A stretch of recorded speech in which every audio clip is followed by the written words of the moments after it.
сберегал. Ну, сейчас село. Из города много им предлагать, потому что когда Афганистан был первый, да, пошли разброс шутами. Одни такую создают организацию, другие такие, третьи, между собой дерутся, им какие-то льготы одним дают, другим не дают. Там разборки были вплоть до перестрелок, да, среди этих ветеранов.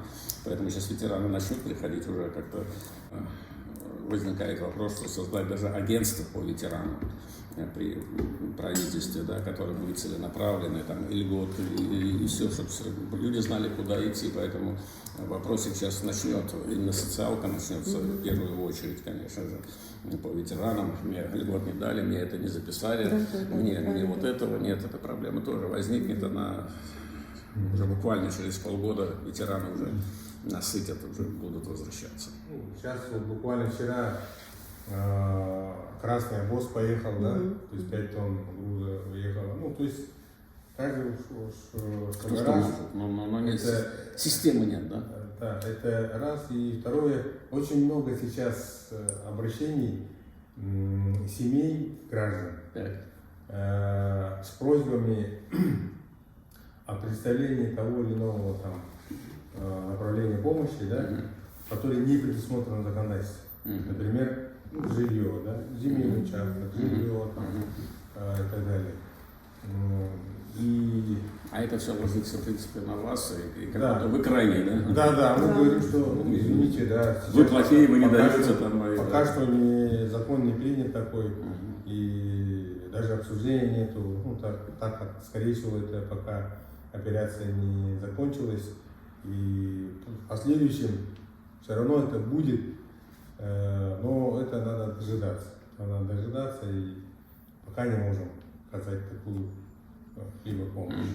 Ну, то есть еще один из аргументов того, что это надо брать внимание, и в принципе да, централизация какая-то должна быть, и если возникают вопросы, пожалуйста, вот туда. По поводу пропавших бойцов.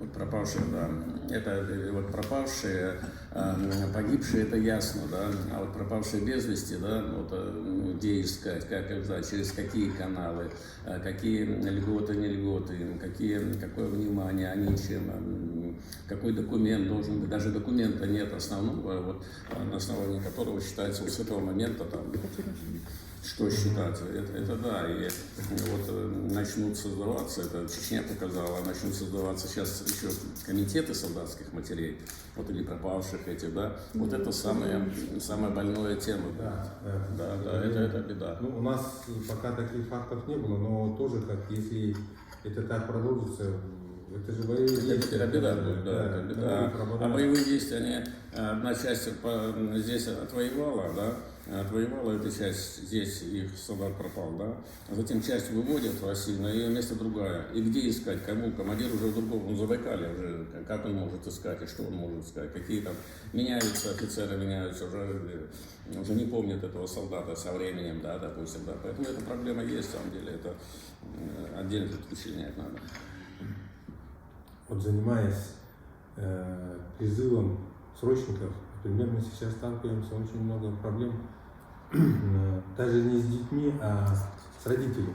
Вот родители примерно там с моего возраста люди, да, моложе даже есть.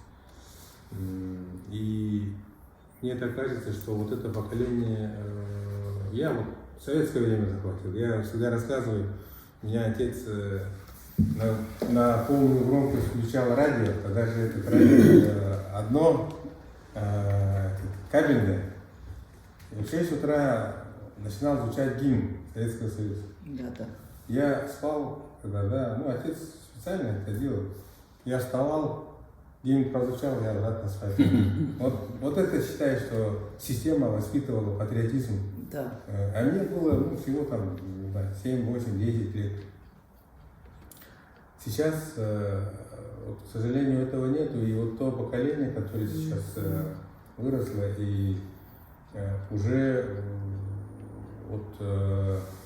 своих детей, да, не отговаривают идти, например, там, ни мотивации не видят, ни того самого. Нету содержания у этого человека патриотического...